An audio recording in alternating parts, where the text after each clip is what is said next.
आज हम श्री रुद्र संहिता द्वितीय खंड अध्याय 12 में दक्ष की तपस्या को जानेंगे। नारद जी ने पूछा, हे ब्रह्मा जी, उत्तम व्रत का पालन करने वाले प्रजापति दक्ष ने तपस्या करके देवी से कौन सा वरदान प्राप्त किया और वे किस प्रकार दक्ष की कन्या के रूप में जन्मी। ब्रह्मा जी बोले, हे नारद, मेरी आज्ञा पाकर प्रजापति दक्ष क्षीर सागर के उत्तरी तट पर चले गए। वे उसी तट पर बैठकर देवी उमा को अपनी पुत्री के रूप में प्राप्त करने के लिए उन्हें हृदय से स्मरण करते हुए तपस्या करने लगे। मन को एकाग्र कर प्रजापति दक्ष दृढ़ता से कठोर व्रत का पालन करने लगे। उन्होंने 3000 दिव्य वर्षों तक घोर तपस्या की। वे केवल जल और हवा ही ग्रहण करते थे। तत्पश्चात देवी जगदम्बा ने उन्हें प्रत्यक्ष दर्शन दिए। कालिका देवी अपने सिंह पर विराजमान थी। उनकी श्यामल क्रांति व मुख अत्यंत मोहक था। उनकी 4 भुजाएं थीं। वे एक हाथ में वरद, दूसरे में अभय, तीसरे में नीलकमल और चौथे हाथ में खड्ग धारण किए हुए थी। उनके दोनों नेत्र लाल थे और केश लंबे व खुले हुए थे। देवी का स्वरूप बहुत ही मनोहरी था। उत्तम आभा से प्रकाशित देवी को दक्ष और उनकी पत्नी ने श्रद्धापूर्वक नमस्कार किया। उन्होंने देवी की श्रद्धा भाव से स्तुति की। दक्ष बोले, हे जगदम्बा, भवानी, कालिका, चंडिके, महेश्वरी, मैं आपको नमस्कार करता हूं।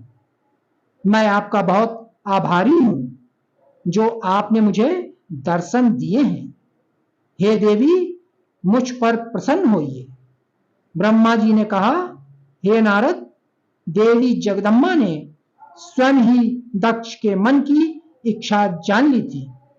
वे बोली, दक्ष, मैं तुम्हारी तपस्या से बहुत प्रसन्न हूं। तुम अपने मन की इच्छा मुझे बताओ। मैं तुम्हारे सभी दुखों को अवश्य दूर करूंगी। तुम अपनी इच्छा अनुसार वरदान मांग सकते हो। जगदम्बा की यह बात सुनकर प्रजापति दक्ष बहुत प्रसन्न हुए और देवी को प्रणाम करने लगे। दक्ष बोले, हे देवी, आप धन्य हैं। आप ही प्रसन्न होने पर मनोवांछित फल देने वाली हैं।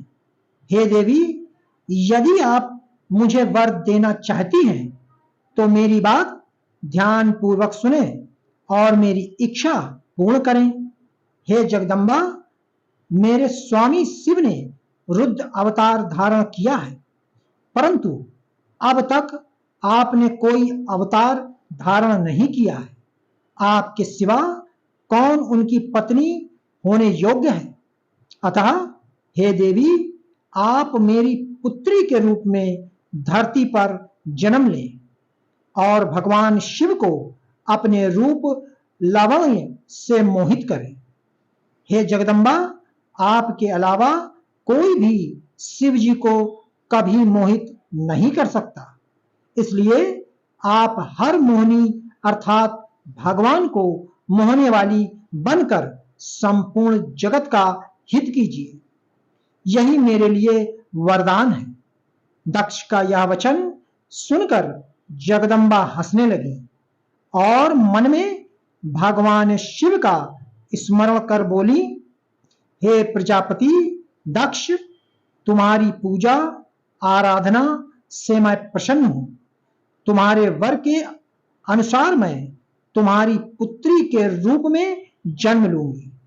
तत्पश्चात बड़ी होकर मैं कठोर तप द्वारा महादेव जी को प्रसन्न कर उन्हें पति रूप में प्राप्त करूंगी। मैं उनकी दासी हूं। प्रत्येक जन्म में शिव शंभु ही मेरे स्वामी होते हैं। अतः मैं तुम्हारे घर में जन्म लेकर शिवा का अवतार धारण करूंगी। अब तुम घर जाओ, परंतु एक बात हमेशा याद रखना, जिस दिन तुम्हारे मन में मेरा आदर कम हो जाएगा, उसी दिन मैं अपना शरीर त्याग कर अपने स्वरूप में लीन हो जाऊंगी। यह कहकर देवी जगदम्बा वहां से अंतर्ध्यान हो गई तथा प्रजापति दक्ष सुखी मन से घर लौट आए। भक्तों, आगे की कथा श्री रुद्र संहिता द्वितीय खंड अध्याय 13 सुनना ना भूलें और हमें कमेंट में ओम नमः शिवाय अवश्य लिखें।